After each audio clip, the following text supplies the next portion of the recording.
In this video, I want to talk about the connection between narcissism and addictions and ask the questions: do all narcissists have an addiction? And do they need to self-medicate to function?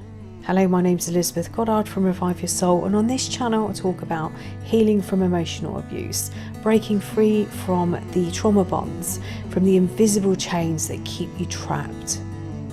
If you're new to the channel, please like and subscribe, and if you're returning, thank you and welcome back. So do all narcissists have an addiction? And do they need to self-medicate to function? Addiction is a term that means a compulsive psychological need for and use of a habit-forming substance like heroin or nicotine.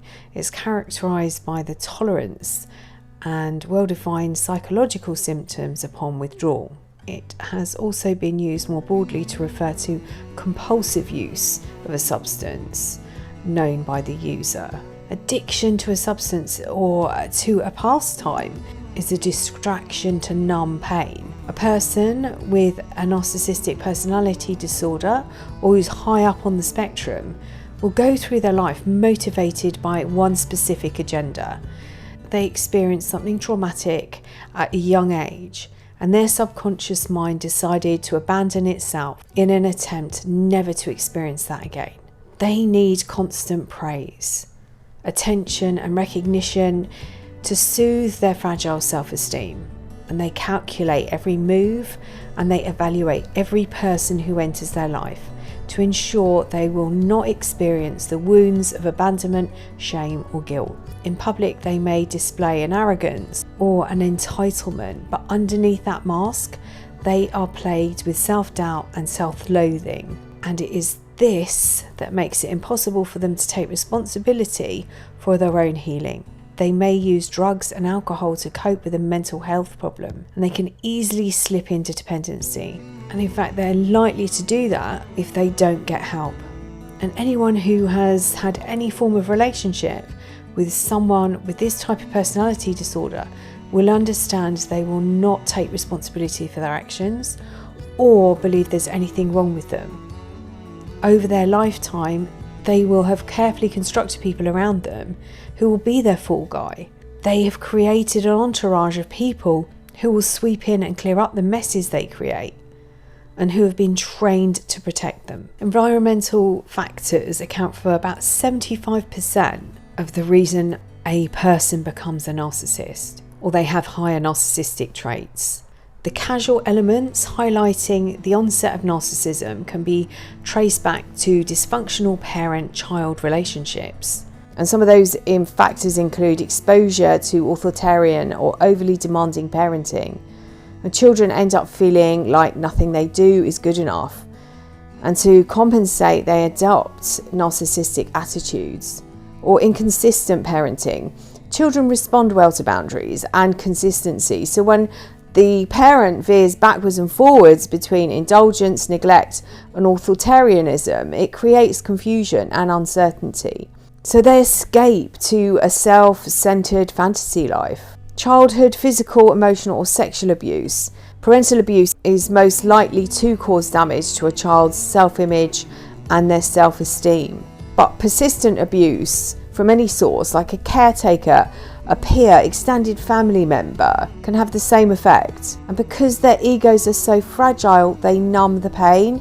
This could be through alcohol or drugs, shopping, gambling, sex. Anything that distracts them from the internal pain that rages inside them. And you might have an understanding of this. You yourself might have attempted to numb the pain that you were experiencing either during the relationship or when it ended.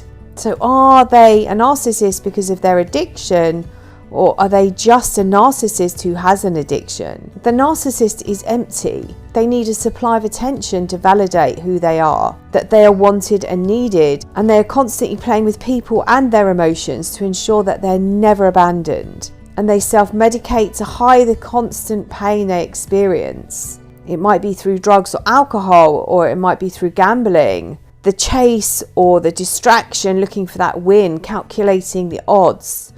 Or it might be through shopping, constantly buying goods and clothing, perhaps never to be worn. believing it's going to fill a hole. It might be an addiction to work, using the praise and the attention they get from their progression in their career, but living in constant fear of being found out as a fake or fraud. Or they might mask the wound through sex, moving from partner to partner, or having multiple partners, pretending to themselves that they are wanted, needed, and adored. The addict might be able to kick their addiction of drugs and move on to have a more fulfilling life.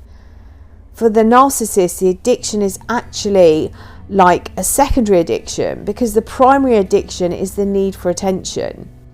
Perhaps the addiction is actually proving to themselves that there's nothing wrong with them, and it is everybody else who has the problem, and they aren't interested in healing, as this would then have them admit that they have a problem and they've spent all of their life protecting that secret. Addiction is the symptom of trauma. And I suppose the bigger question is, if the narcissist doesn't see anything wrong with their behaviour and isn't able to take responsibility and therefore unlikely to seek help, will we actually ever know the answer? We do know that people recover from addictions, and a lot go on to become role models.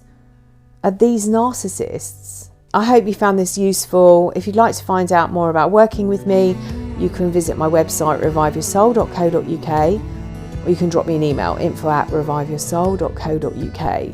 I'll put some links to resources in the description box below, along with the links to both my books, Finding Lily and the A to Z of Emotional Abuse. Please don't forget to like and share the video and subscribe to the channel. I'm sending you loads and loads and loads of love.